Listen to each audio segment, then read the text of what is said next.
ખેરાજ ગઢવી, સદસ્ય માંડવી તાલુકા પંચાયત અને મહામંત્રી કચ્છ જિલ્લા કોંગ્રેસ।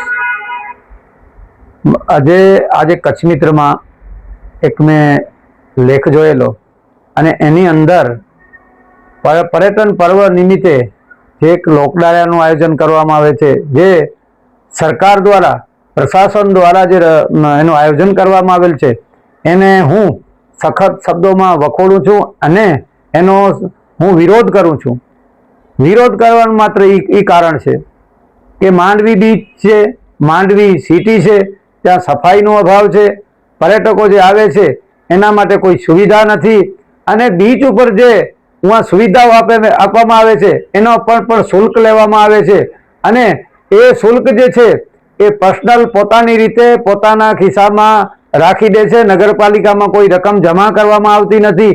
ત્યાં પાર્કિંગના મુદ્દે પાર્કિંગના પૈસા ઉઘરાવે છે, ત્યાં નાવા ધોવાના પૈસા લેવામાં આવે છે, બાથરૂમના ઉપયોગના કરવાના જે પૈસા લેવામાં આવે છે એ આ પર્યટન માટે યોગ્ય નથી, એની યોગ્ય વ્યવસ્થા નથી।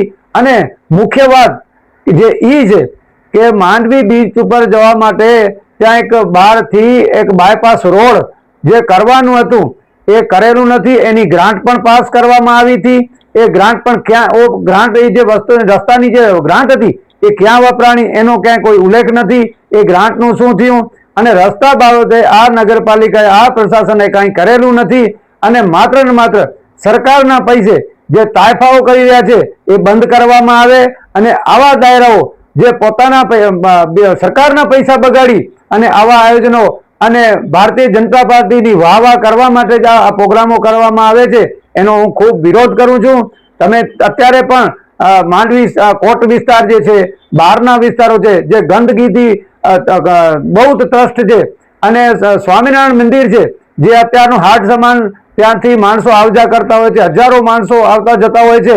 ત્યાં હોસ્પિટલો આવેલી છે અને ખાણીપીણીની દુકાનો પણ આવેલી છે। ત્યાં તમે જોઈ શકો છો કે સરકાર ગયા વર્ષે મોન્સૂન એક્ટિવિટી હેઠળ જે આ પાળને જે આ ગટર જે છે તોડવામાં આવે છે, જે પાણીનો ઓગન છે અને પાણીના ઓગનમાં આ નગરપાલિકાએ ગટરની લાઈનો જોડી નાખવામાં આવી છે। ત્યાં ગંદકી ખડબડી રહી છે અને ખૂબ ગંભીર બાબત છે, આરોગ્ય સાથે ચેડા છે।